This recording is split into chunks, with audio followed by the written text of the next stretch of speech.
भारत माता की, भारत माता की, भारत माता की। आज के इस चुनावी सभा में मेरे साथ मंच पर विराजमान, जिनके लिए मैं चुनाव में प्रचार के लिए आया हूं, हमारे श्री के रतन रेड्डी जी, हमारे जालंधर रेड्डी जी, हमारे बंटू रमेश जी, श्री के प्रशांत रेड्डी जी, और मेरे साथ यहां मंच पर उपस्थित हमारी राष्ट्रीय उपाध्यक्ष बहन डी के अरुणा जी, हमारे ओबीसी मोर्चा के राष्ट्रीय अध्यक्ष और राज्यसभा में मेरे साथी श्री के लक्ष्मण जी, लोकसभा में मेरे साथी रहे और मेरे वरिष्ठ सहयोगी श्री जितेंद्र रेड्डी जी, हमारे पवन कुमार रेड्डी जी, जंगिया यादव जी, और यहां मंच पर उपस्थित हमारे श्रीनिवास जी, जिला के अध्यक्ष और सम्मानित मंच, और इतनी बड़ी संख्या में एकत्र आए देवी और सज्जनों, मीडिया के मेरे साथी, प्रिंट मीडिया और इलेक्ट्रॉनिक मीडिया के मेरे साथी, सबसे पहले तो मैं जब यहां पर नारायणपेट में आया हूं तो मैं मठ मणिकेश्वरी मठ को, देवी को नमन करते हुए, नमस्कार करते हुए अपनी बात को प्रारंभ करता हूं। मित्रों, आज इस चुनाव में जब मैं रतन रेड्डी जी का नाम ले रहा था तो मैं जो आपकी तालियों की आवाज सुनाई दी, वो तालियों की आवाज मुझे बताती है कि आपने रतन रेड्डी जी को यहां से चुनाव जिताकर भेजने का मन बना लिया।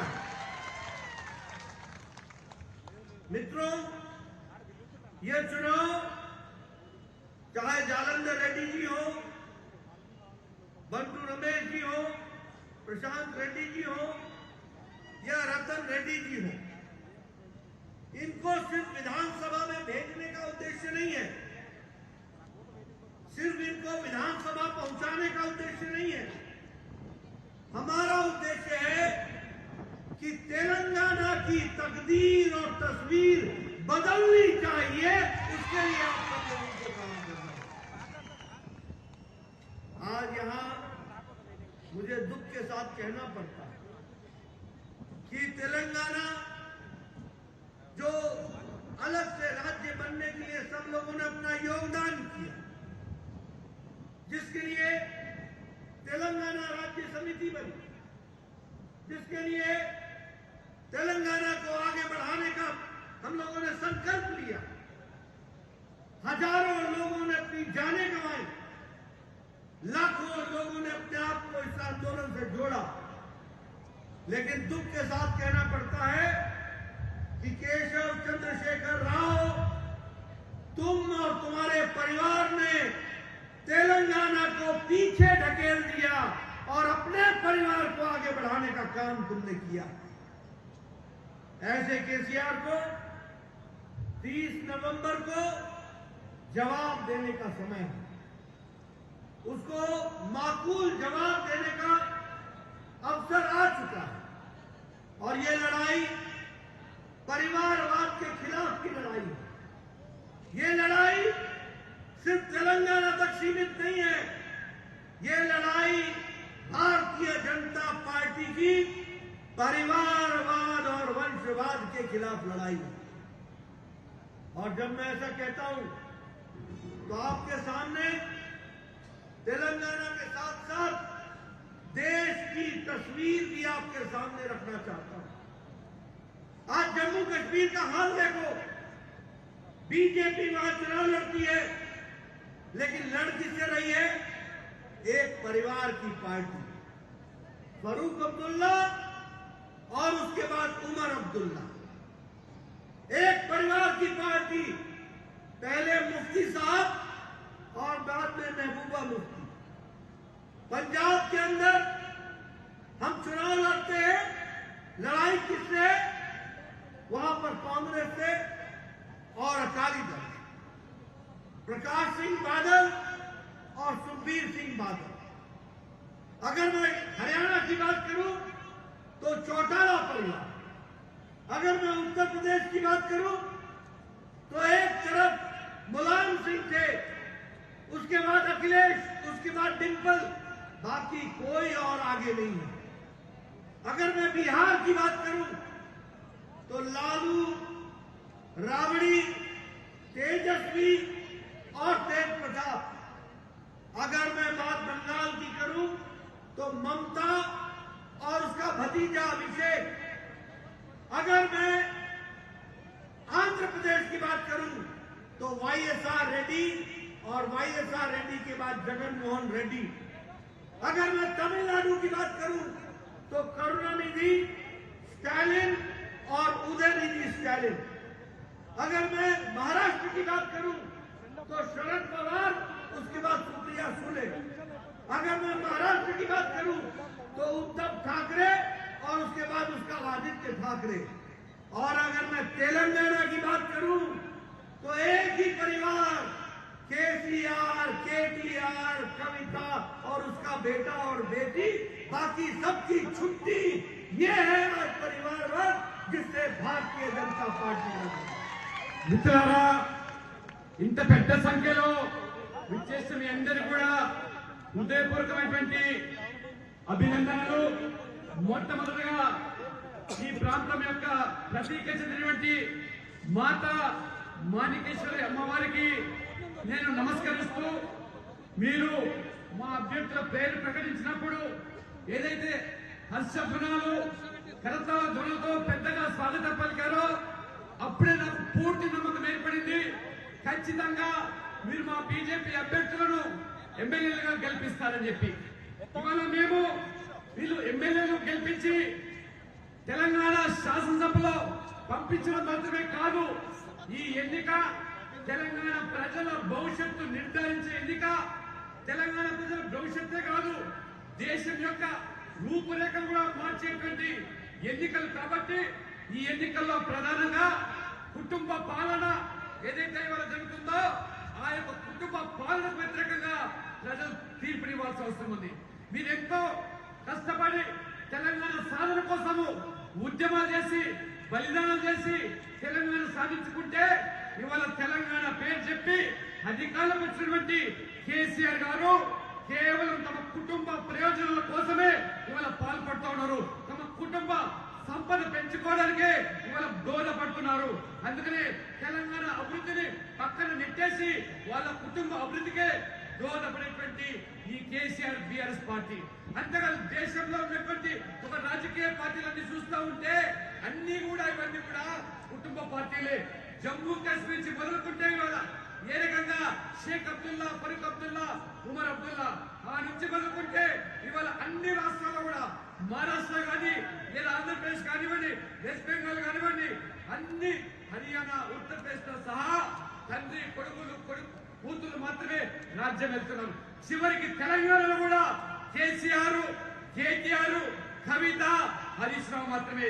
కాబట్టి దయచేసి మీరందరూ కూడా ఆలోచన చేసి ఈ ఎన్నికల్లో మీరందరూ కూడా ప్రధానమైన భూమిక నిర్వహించి దేశం కోసం, రాష్ట్రం కోసం పాటుపడేటువంటి बीजेपी మీరు సమర్థించాల్సిన కోరుతా ఉన్నాను. मित्रों, एक तरफ प्रधानमंत्री मोदी जी तेलंगाना के विकास के लिए पैसा भेजते हैं, तो दूसरी तरफ एक परिवार भ्रष्टाचार के नाम पर उस पैसे का दुरुपयोग करके वो पैसा आप तक आपके विकास में न लगे, इसके लिए काम करता है। मैं यहां ये भी बताना चाहता हूं कि आज मोदी जी ने जहां जहां बीजेपी का राज्य है और केंद्र सरकार ने पेट्रोल और डीजल के प्राइस को घटा दिया, पेट्रोल और डीजल के वैट को राज्यों में हटा दिया जहां जहां बीजेपी की सरकार थी। लेकिन केसीआर ने यहां पर पेट्रोल और डीजल के दाम नहीं घटाए। आज सबसे ज्यादा महंगा डीजल किसान को मिलता है तो तेलंगाना में मिलता है। आज महंगाई अगर सबसे ज्यादा है तो तेलंगाना में सबसे ज्यादा महंगाई है। 8.5% की महंगाई इन्फ्लेशन है। एक तरफ मोदी जी लोगों के संतुष्टिकरण के लिए काम करते हैं तो दूसरी तरफ केसीआर तुष्टीकरण के लिए काम करता है। और जब मैं तुष्टीकरण कहता हूं तो इसको गरीबी, महंगाई, किसानों के विकास इससे मतलब नहीं है। इसको वोट चाहिए और वोट लेने के लिए धर्म का सहारा लेकर के उर्दू को दूसरी राज्य भाषा बनाना, एक विशेष धर्म को जिसको 4% का असंवैधानिक आरक्षण मिला है उसको 12% करने का प्रस्ताव रखना, मंदिरों की भूमि को दूसरे कामों में लगाने का काम, ऐसे तुष्टीकरण करने का काम हमारी तेलंगाना की सरकार केसीआर के नेतृत्व में कर रही है। मैं यहां ये भी कहना चाहूंगा, ये जो बीआरएस है ये बीआरएस नहीं है, ये भ्रष्टाचारी रक्षा सुलह समिति है। ये हमको ध्यान में रखना चाहिए। ये भ्रष्टाचार की जननी है, भ्रष्टाचार की जड़ है और देवताओं के स्थान पर राक्षसों की तरह तेलंगाना को लूटने का काम ये सरकार कर रही है। आज क्या ये सच्चाई नहीं है कि यहाँ के ये धरनी पोर्टल के नाम से गरीब लोगों की धरती और जमीन को हरने का काम, हरनी का काम किया है तो ये तेलंगाना की सरकार ने किया है। उसी तरीके से ये जो हमारी कॉन्स्पिरेसी चलती है, गरीब आदमियों के जमीन को, अच्छी जमीनों को किस तरीके से हड़पा जाए और गरीब किसानों को जो हल्की जमीन है उसको देने का काम ये सरकार कर रही है। उसी तरीके से टीआरएस ने जो प्रोजेक्ट लगाए, ये जो हमारा प्रोजेक्ट है अपना ये कालेश्वरम का, ये प्रोजेक्ट भी केसीआर के लिए एटीएम है। एटीएम 32 और 38 हजार करोड़ रुपए का, जो 38 हजार करोड़ रुपए का प्रोजेक्ट था, ये आज 1,20,000 करोड़ रुपए का बना दिया। और इस प्रोजेक्ट के अंदर जो ब्रिज है वो भी नीचे आ गया और लगभग भ्रष्टाचार की एक मिसाल बनी है तो कालेश्वरम प्रोजेक्ट बनी है। मैं वायदा करता हूं हमारी सरकार बनेगी, हम इन्वेस्टिगेशन करेंगे और दोषियों को जेल के पीछे डालेंगे। ये भी मैं आपको विश्वास के साथ बताऊंगा। మిత్రులారా, మోదీ గారు ప్రధానమంత్రిగా దేశ ప్రజల ప్రయోజనాల కోసం పనిచేస్తూ వారు అన్ని వర్గాల శ్రేయస్సు కోసం పనిచేస్తూ ఉంటే ఇవాళ కేసీఆర్ గారు బీఆర్ఎస్ పార్టీ బుజ్జగింపు చర్యలకు ఈ రకంగా ఓట్ల కోసం, మైనారిటీ ఓట్ల కోసం కక్కుట్టబడి రైతుల కోసం కాదు, పేదల కోసం కాదు, యువకుల కోసం కాదు, మహిళల కోసం కాదు, కేవలం ఓట్లు రాబట్టడానికి ఏ రకమైనటువంటి ఈ చర్యలకు పాల్పడుతున్నారో ఇవాళ మనం అందరం కూడా చూస్తున్నాం. ఈ యొక్క బుజ్జగింపు చర్యల్లో ముఖ్యంగా హిందూ దేవాలయాల భూములు అన్యాక్రాంతమైన ఈ ప్రభుత్వం పట్టించుకోవడం లేదు. ఎందుకంటే వారు ఓట్ల కోసం ఏ రకంగా మరి ప్రయత్నం చేస్తున్నారో మనం చూస్తున్నాం. అంతేకాదు దేశంలోనే అత్యంత ద్రవ్యోల్బణమైనటువంటి, అత్యంత అధిక రేట్లున్నటువంటి, అధిక ధరలున్నటువంటి రాష్ట్రం ఏంటంటే అది తెలంగాణ రాష్ట్రం మాత్రమే. 8.5% ద్రవ్యోల్బణ రేటు. ఇవాళ నరేంద్ర మోడీ గారు పేదల మీద భారం పడకూడదని చెప్పి, సామాన్యుల మీద భారం తగ్గించాలని చెప్పి కేంద్ర ప్రభుత్వం పెట్రోల్, డీజిల్ దాని మీద 5 రూపాయలు కేంద్రం తగ్గించి బీజేపీ పాలిత రాష్ట్రాలు 10-15 రూపాయలు ప్రతి పెట్రోల్ లీటర్ మీద తగ్గించి ఆ రకంగా సామాన్యులు ఆదుకుంటా ఉంటే కేసీఆర్ కి మాత్రము మనసు లేదు, మనసు రాదు. 1 రూపాయి కూడా పెట్రోల్, డీజిల్ మీద తగ్గించకుండా ఏ రకంగా వీరు పేదల పట్ల మధ్యతరగతి తరగతుల పట్ల మీకు చిత్తశుద్ధితో ఒక్కసారి మీరు ఆలోచన చేయండి. అంతేకాదు బీఆర్ఎస్ అంటే ఏమిటి? ఇది పూర్తిగా అవినీతి పనుల సంఘంగా మారింది. ఇవాళ రాక్షసుల సంఘంగా రాక్షసులు ఆ రోజు ప్రజలు ఏ రకంగా పట్టి పీడించారో అదే రకంగా ఇవాళ బీఆర్ఎస్ నాయకులు ప్రజలను పట్టి పీడిస్తూ ఉన్నారు. భూములు అన్యాక్రాంతం చేస్తున్నారు. ఎక్కడ పడితే అక్కడ దోచుకుంటున్నారు. కాళేశ్వరం ప్రాజెక్టు పేరు మీద రైతులకు నీరు అందిస్తామని చెప్పి 30,000 కోట్ల ప్రాజెక్టును 1,20,000 కోట్లు పెంచి ఏ రకంగా ఏటీఎంగా మార్చుకున్నారో, ఎప్పుడు పడితే అప్పుడు డబ్బులు కమిషన్ కొట్టడానికి ఉపయోగం చేసుకుంటున్నారో, మొన్న ఆ యొక్క మేడిగడ్డ దగ్గర ఆ బ్రిడ్జ్ కుంగిపోతే ఈ ప్రజాధనం ఏ రకంగా లూటీ అయిందో ఒక్కసారి మీరందరూ కూడా ఆలోచన చేయండి. కాబట్టి దయచేసి మీరందరూ కూడా ఈ యొక్క అవినీతిపరమైనటువంటి కుటుంబపరమైనటువంటి ఈ బీఆర్ఎస్ పార్టీకి బుద్ధి చెప్పాల్సినటువంటి అవసరం ఎంతైనా ఉన్నది. आपको याद है ना मियाँपुर का भूमि का घोटाला? आपको याद है ना कि 692 एकड़ की जमीन जो 4,000 करोड़ रुपए का घोटाला किया, सरकार की भूमि को गलत तरीके से हस्तांतरित किया, ये केसीआर की सरकार ने किया था कि नहीं किया था? किया था कि नहीं किया था? किया था कि नहीं किया था? ये आउटर रिंग रोड हैदराबाद में 1,000 करोड़ रुपए का किकबैक लिया कि नहीं लिया? लिया कि नहीं लिया? दलित बंधु के योजना में भ्रष्टाचार में 30% कमीशन एमएलए लोगों ने लिया कि नहीं लिया?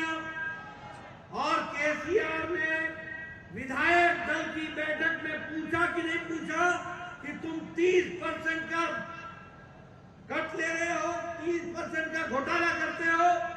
ये 30% वाली सरकार, कमीशन वाली सरकार को जाना होगा 30 तारीख को, और भाजपा की सरकार को आना होगा। इसके लिए हमको काम करना पड़ेगा।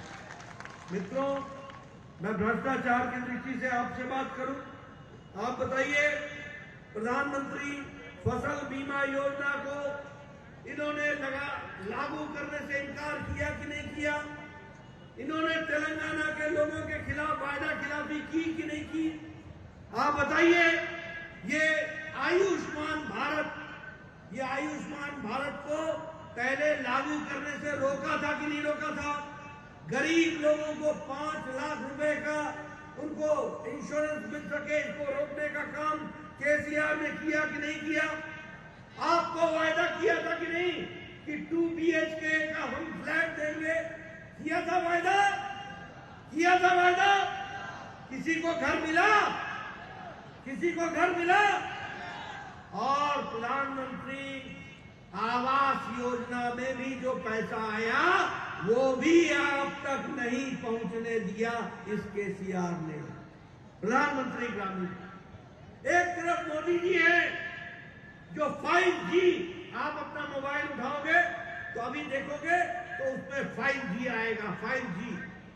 और एक केसीआर का 5G है। वो केसीआर का 5G क्या है?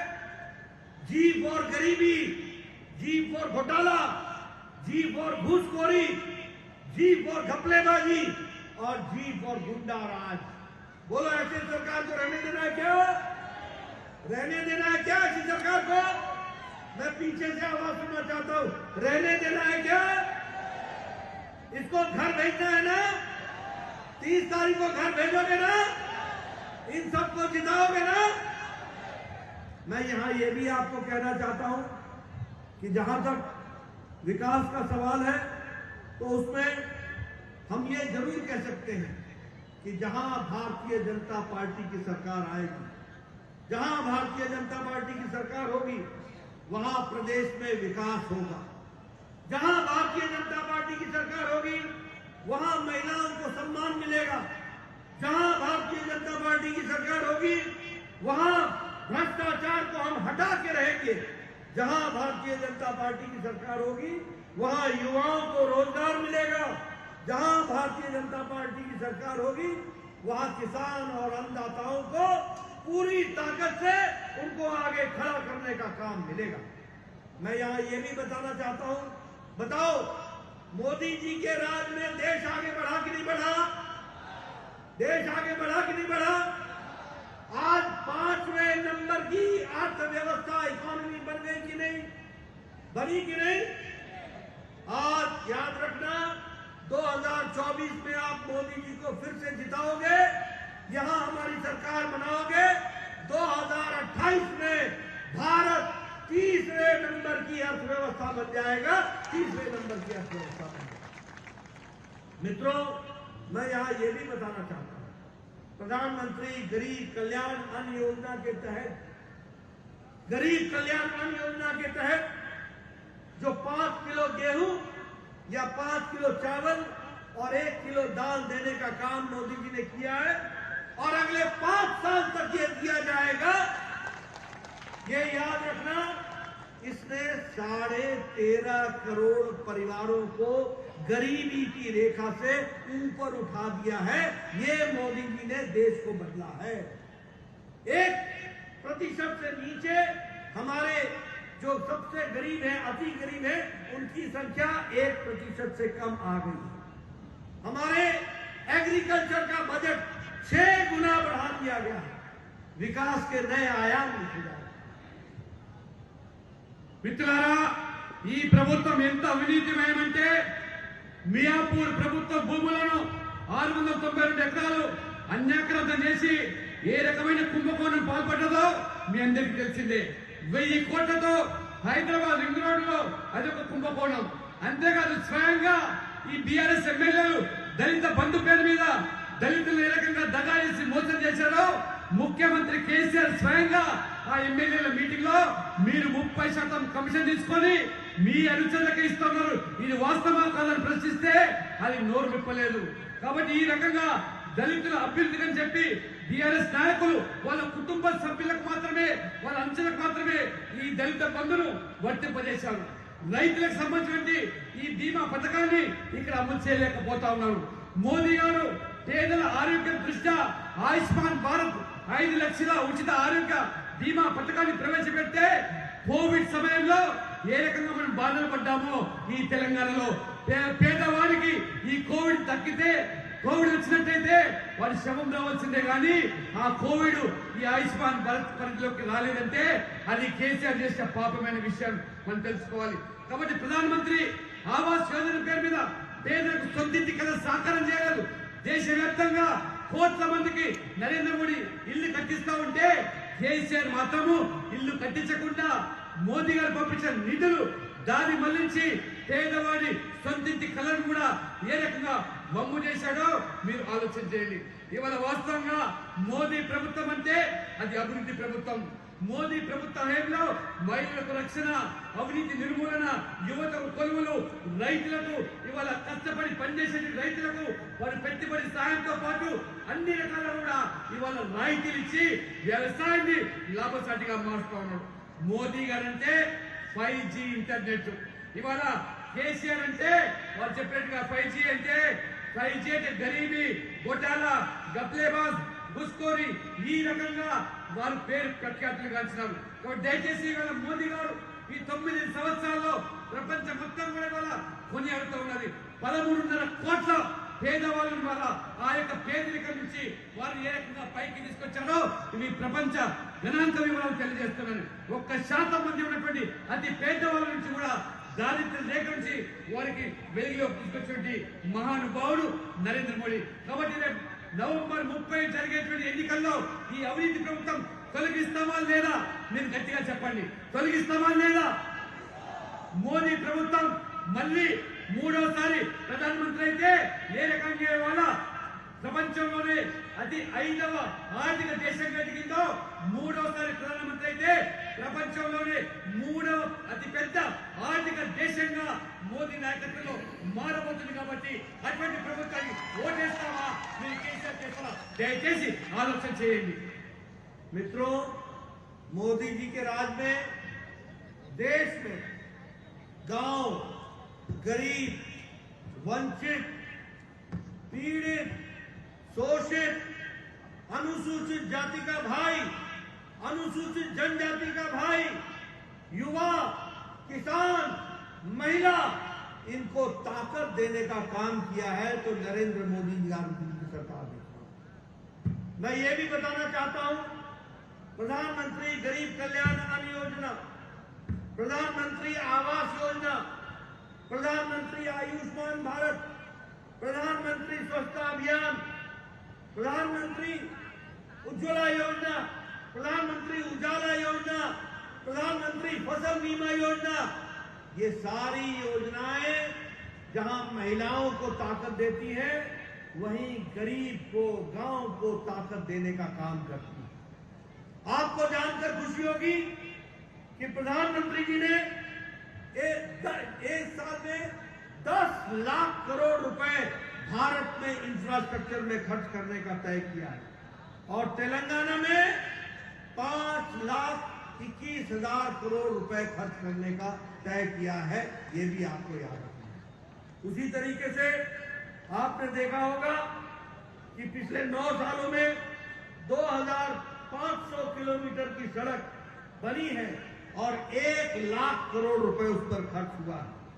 अभी अभी प्रधानमंत्री जी ने ये जो रामागुंडम में फर्टिलाइजर फैक्ट्री है, केमिकल फैक्ट्री, इसको फिर से शुरू किया है और इसमें 6,338 करोड़ रुपए खर्च करके इसको आगे बढ़ाने का काम किया है। मित्रों, हमारा रिपोर्ट कार्ड है, हम जो कहते हैं वो करते हैं।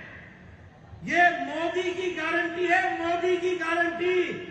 जो कहा है वो करके दिया है, जो नहीं कहा है वो भी करके दिया है। लेकिन मैं पूछना चाहता हूं, ये नारायणपेट के बगल में ही कर्नाटक लगता है। मैं अपने कांग्रेसी भाइयों से पूछना चाहता हूं, कर्नाटक के भाइयों से पूछना चाहता हूं और तमिलनाडु के भाइयों को याद दिलाना चाहता हूं, वो कांग्रेस की 5 गारंटी मिल गई क्या कर्नाटक के लोगों को? मिल गई क्या? मिल गई क्या? ये जो हाथ है ना, ये पंजा है, पंजा।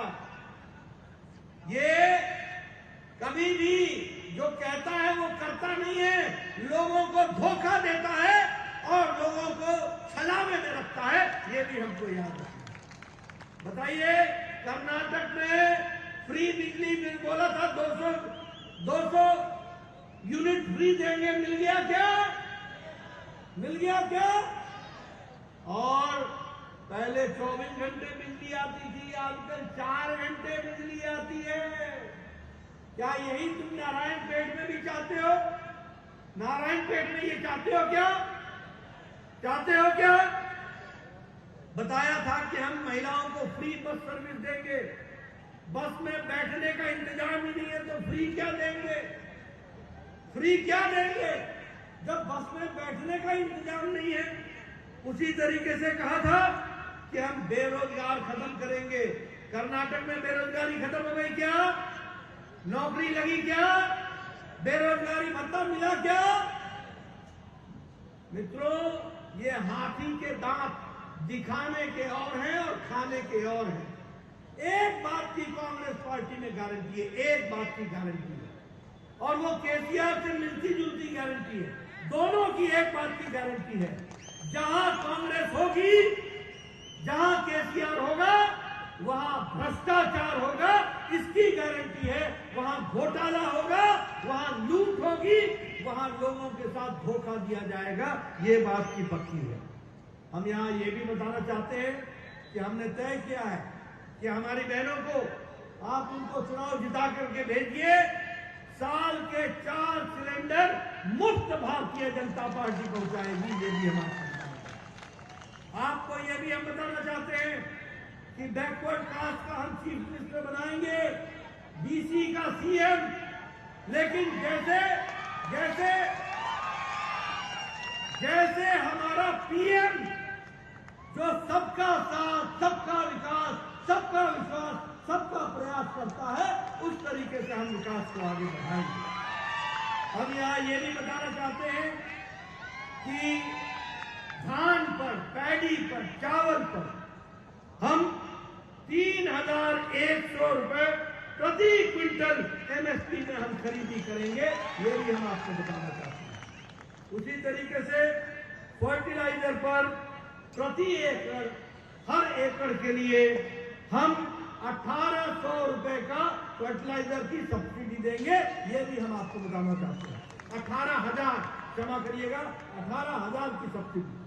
और उसी तरीके से जो हमारे छोटे किसान हैं, हमारे कमजोर किसान हैं, इनको हम साल का 2,500 रुपए इंसेंटिव देंगे। इसकी भी हम व्यवस्था करेंगे।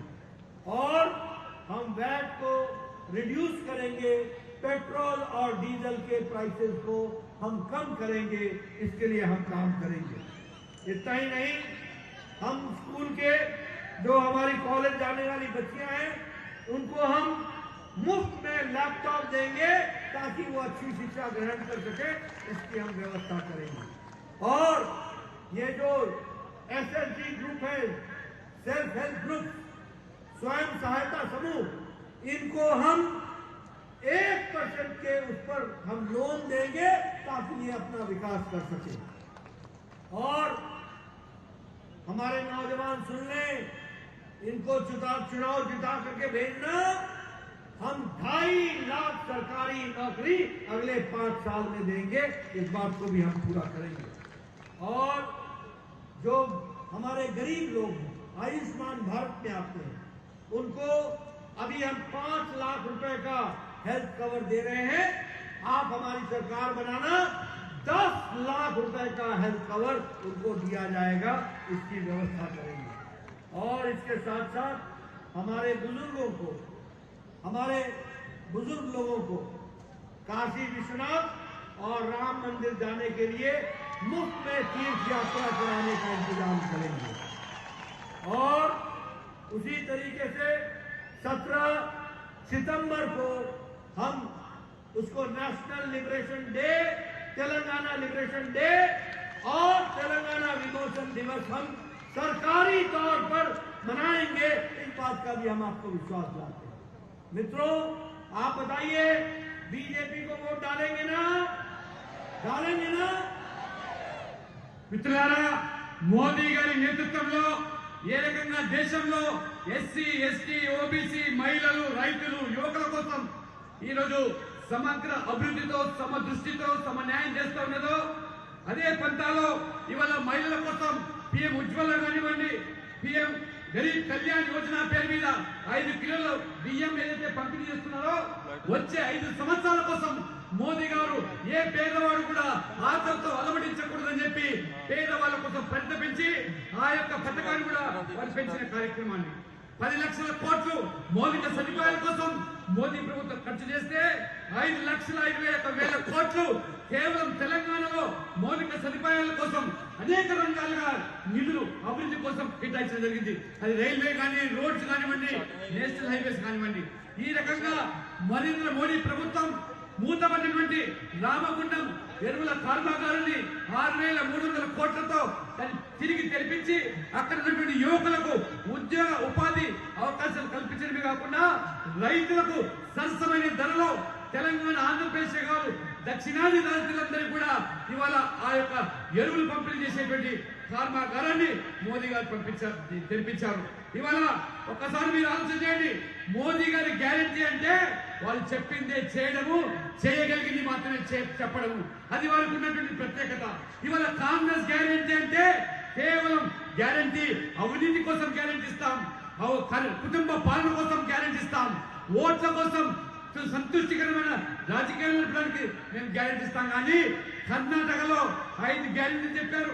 200 యూనిట్స్ కరెంట్ ఫ్రీ అన్నారు. ఇప్పుడు కరెంట్ ఫ్రీ అంటే కరెంటే లేకుండా చేశారు.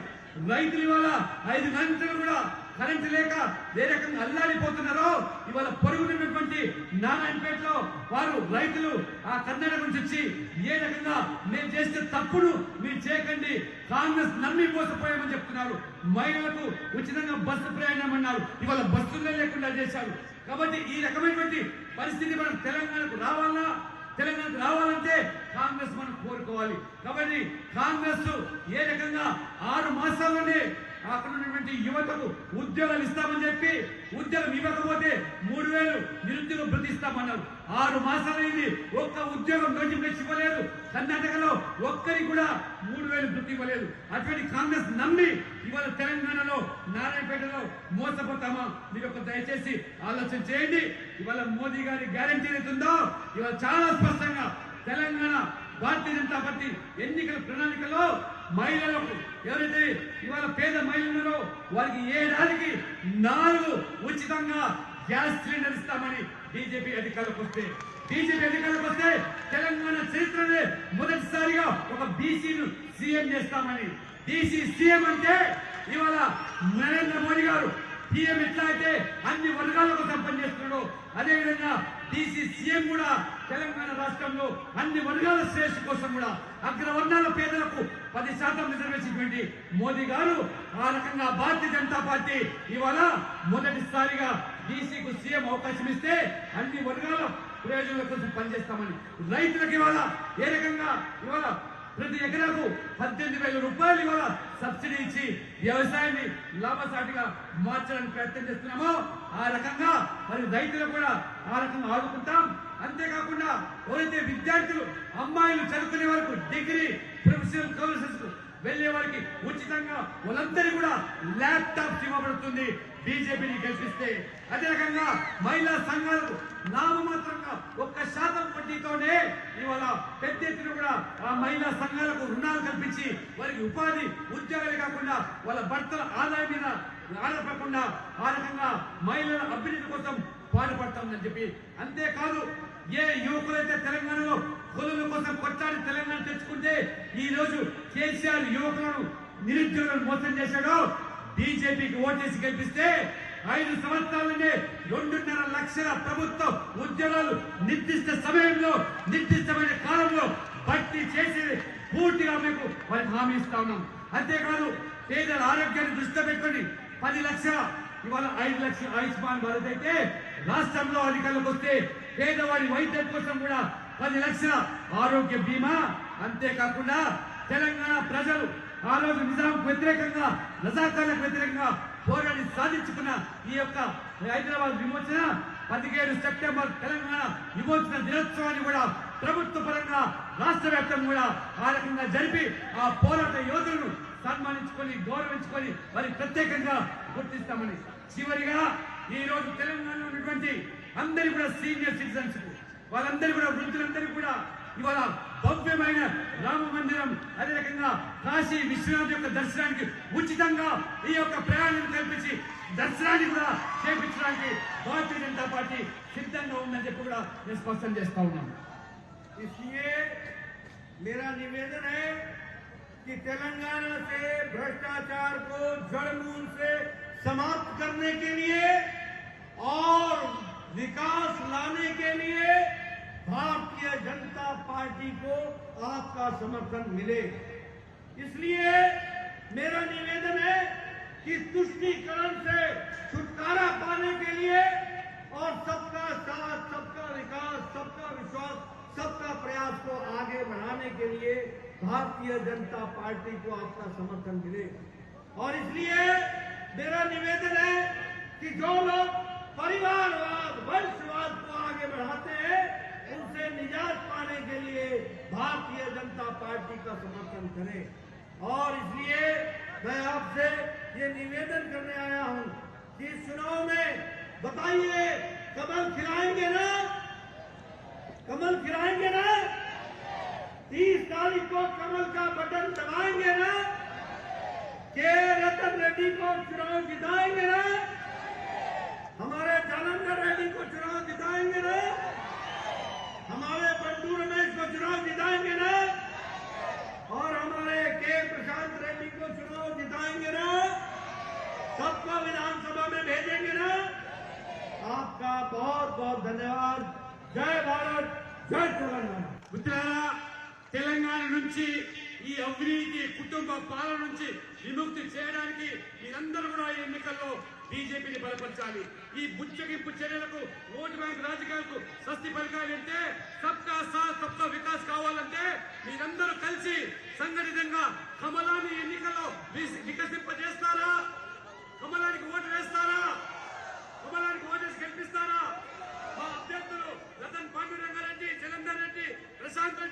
మంచు రమేష్ గారిని గెలిపించి బీజేపీని అధికారం తీసుకొస్తారా ఒక్కసారి అందరూ కలిసి నిలదించండి. భారత్ మాతాకి. ఇప్పుడు మన యొక్క జిల్లా అధ్యక్షులు ధన్యవాద కార్యక్రమం నిర్వహించవలసిందిగా మనం చేస్తున్నాం. ఇప్పుడు భారత్ మాతాకి జాతీయ అధ్యక్షులు, అదేవిధంగా జాతీయ ఉపాధ్యక్షురాలు, అదేవిధంగా జితేందర్ రెడ్డి గారు